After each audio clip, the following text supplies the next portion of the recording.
Well, hey, neighbor, it's me, Angie. I know I'm running late. I am running late, but yesterday was Thanksgiving and my neighborhood chat's running late.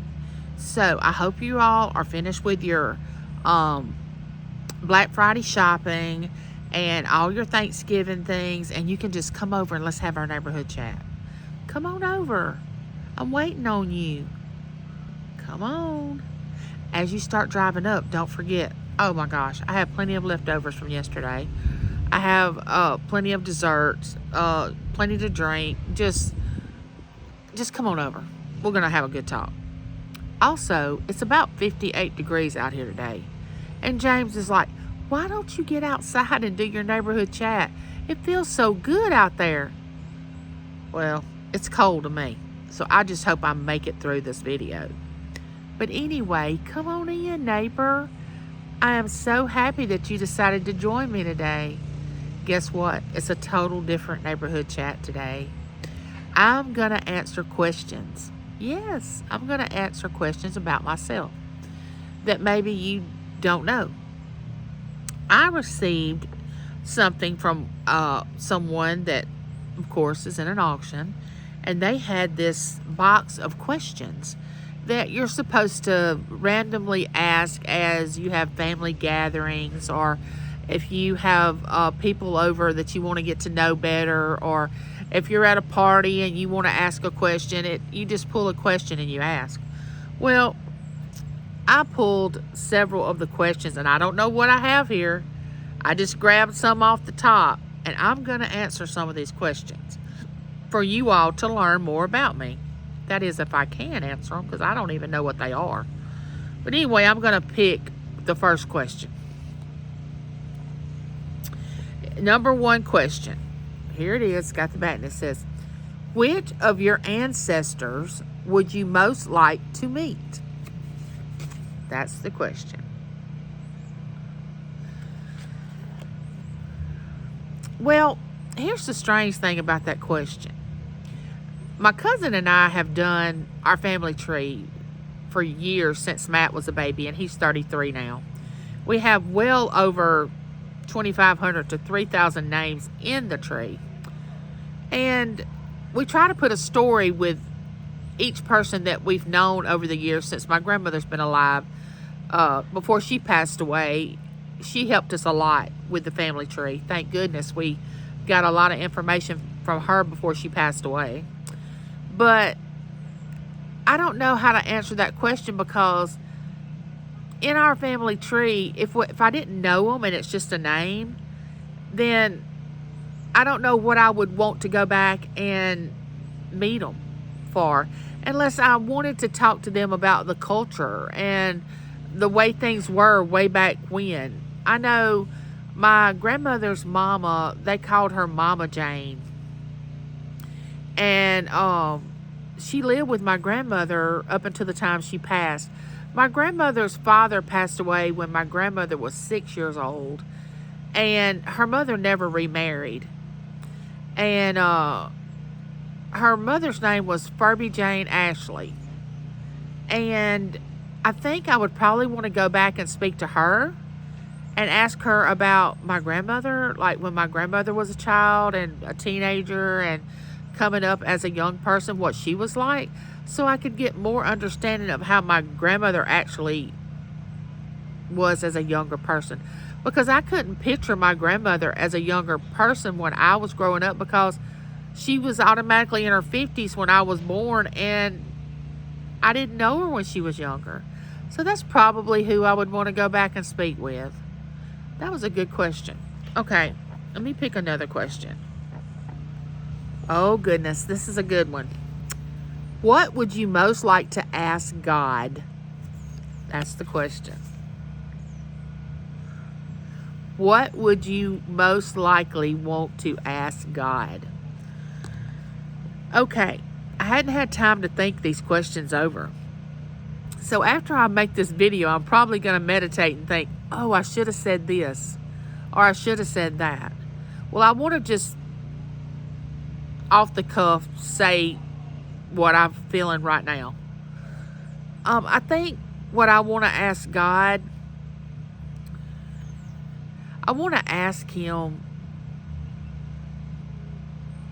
why we have the destiny that each person has here on earth. I know some of the answer, but I just want to know from the time, because it says God knew us before we were even put here on this earth. That's what the book that I read says. So I want to know the reason, because we all have a purpose. I want to make sure that I follow my purpose, and I want to make sure that when I get there, I can say, God, I hope I followed my purpose. Did I? But I think immediately when we meet God, we will automatically know everything that we didn't know. I don't think we'll have to just specifically sit down and ask him random questions, because I think it will just all come to us that things that we didn't know, we automatically will know. Like in Corinthians, it says something about we see through a glass. We can't see through it plainly, but after we go or pass away, we can see clearly through it. I may be quoting that all wrong, but you know what I mean? Like, I will see things better when we reach the other side. And right now, that's the only thing I would think to ask him. And I would ask him about Jesus and about him coming to give his life for me, if it was only me, and things like that. But I would be so happy to see him that I don't even know if I would even have a question. Not anything that would matter, because he's all knowing, all powerful, nothing but love. So I think once you meet him, all is forgiven and you become whole. So I don't even know if there is a question. Help me out. What would be a question that you all would ask? I know people have to pass away, so I wouldn't ask him about people passing away on this earth, because I know once you're born, everybody's gonna die. Now, some die younger than others, and sometimes we don't understand why God allows that. But that might be someone else's question that they want to ask. I don't know. But anyway, oh my goodness, the next question. I'm going to answer 5. So that was 2. Who's the most unusual member of your family? Now, I don't know if this means extended family or immediate family. I don't know. I guess we could take it either way. Unusual. Who's the most unusual member of your family? Who would I say?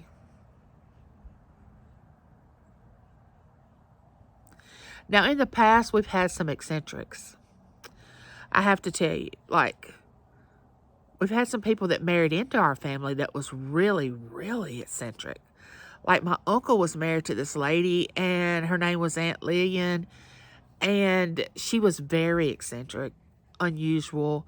He met her in a nightclub.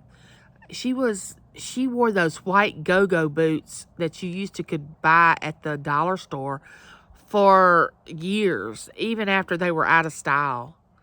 She cussed like a sailor. She loved to be on the CB radio talking when CB radios were popular. Yeah, she was out there. She already had children when my uncle married her, so they never had any children. But she was very unusual. She came from I don't really know her side, her family, or anything about them. But I know she was very unusual. Funny. She loved to crochet. Now, she would crochet dresses before that became popular. She could crochet a lot. And she did crochet a lot. Very beautiful things. Not only blankets and things like that, she would actually crochet dresses and wear them to church. Oh, I hadn't thought about her in a long time. That is funny. But anyway, I think that would be an unusual person. Yeah, but she's no longer living. But that's the only one I could think of that's really would be unusual. Now, these questions are just off the cuff because I could have sat back and just really thought about these questions and answered it differently. Oh, let's see. Oh, this one's good. What does your perfect day look like? What does your, well, here's what I would say about that. My perfect day would be able to get up, it not really be hot, not really cold, kind of a beginning of the fall. I could walk. Let's just say I could walk in this perfect day. I can walk. I would get out and first I would pack for a picnic. And I would pack James and I a picnic, and we would probably go somewhere and spend time in nature or go to the beach or somewhere out where there's not a lot of people. We'd have peace and calmness, listen to some music, and then we would get up and watch the sun come up. And then we would go end the day by watching the sun go down. And then when it got night, watch the stars. But here it is now. I'm not in any pain and I'm able to walk, okay? That would be the perfect day, I would think. Yeah. Looks like the man's leaving to go hunting. This is his first day he's hunted since last year. It's amazing. Hunting season started October 1 and he's just now going.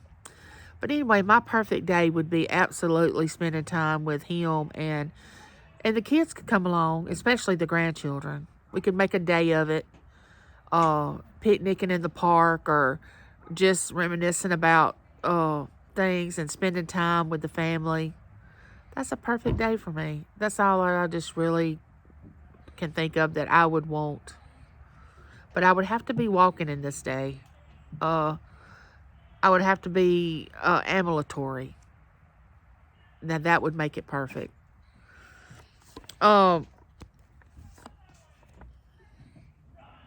This is, I think it's 4. It says, what's the most amazing weather you've seen? Okay. What's the most amazing weather you've seen?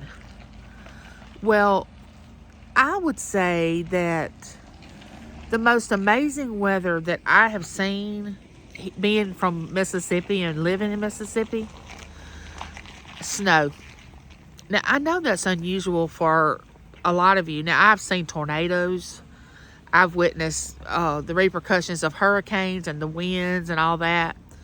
I wouldn't call that amazing because that kind of weather destroys things, and to me that's not amazing. But I know that we have had some snowstorms here in Mississippi that to watch the snow fall from the sky is nothing but a miracle to me, and it's beautiful. I don't like the aftermath, like that when it starts melting and it just gets all nasty. But I do love the watching it fall and it build up on the ground and go out and make snow angels, and yeah, that's beautiful to me. That's what I would say. What is your proudest accomplishment? This is easy. This is the easiest question that I've had. Well, I can answer this with not even thinking. My proudest accomplishment is my children. Now my grandchildren, because building a family is all I've ever had in my mind to do growing up. I wanted the picture perfect family, though ours, of course, nobody has a picture perfect family. But just a family to say that. And now James and I are up at the top. Everybody else has passed on. And it's funny how you move up the ladder every time the other generation has passed. You all move up. And now we have children. We have a daughter-in-law and a son-in-law. We have a granddaughter. Now we have a grandson on the way. It's like we've built this family. And to me, and my children growing up in the same home until they left. They lived in the same home. Well, Matt actually moved in this house when he was 3 years old, but he doesn't remember the where we lived before very much. But Taylor always knew this house, and that's all she ever knew until she moved out. And now they come back to the same place that they grew up. And I watched them graduate from high school, graduate from college, get married, and now I'm watching them have children. So yes, to me, that's my proudest thing that if I were to say in my life is the family that I have and built over the last 36 years of mine and James's marriage is our family. That is what it is. Says, what event in the past, present, or future would you like to witness in person? Oh. What would I like to witness? Now, I'm going to tell you something. Being a Christian, I don't want to witness the death of Christ. I do not want to witness that. I would like to have seen the birth. That would have been interesting. I think that would probably be something that would be really good to witness and see and actually feel what it felt like to be there and know what I know now and what the meaning was behind it and all that. But I definitely would not want to be where Christ got crucified. I would not want to witness that. That would have been too difficult for me to. I don't see how his mother Mary dealt with that. But I think that would probably be the thing that I would want to witness. What event? Let's see. If you got a tattoo, what would you get and where would you put it? Okay. First of all, I don't think I would get a tattoo. Yeah, I know I'm boring. I am boring. But if I decided to get a tattoo, which I've talked about it and toyed around with it and joked about it and all that, I think I would get, like when a baby or on a monitor where you see their heartbeat and it goes up or whatever, I would get a copy of my children's heartbeat and I would put that somewhere, like on my arm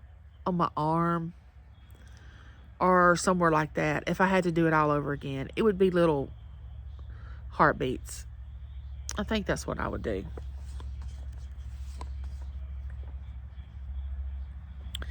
Let me see. Would you rather visit a big city or the countryside? First of all, I do not see how you all do it in the big city. Oh, no, no, no, no. I don't even like to go to Jackson where my doctors are, and that's not even a big city at all. So it would have to be the countryside. I'm a country girl. I like to stay in the rural area. I like to be in the quiet zone, dealing with quiet things, peaceful, seeing nature, living that kind of life. I do not want the city life. But yeah, these are just a few questions that I'm answering for you all. And I've hoped that you have got a better picture of who I am and you enjoyed the answer to these. And maybe you want to answer them in the comments, maybe one or two of them, and let me know what you would answer these questions to be. Let me know. And don't forget, neighbor, I love you and there's nothing you can do about it. Like, share, subscribe. Oh yeah, ring that bell so you'll get the notifications when I'm coming to you with another neighborhood chat. Bye, neighbor.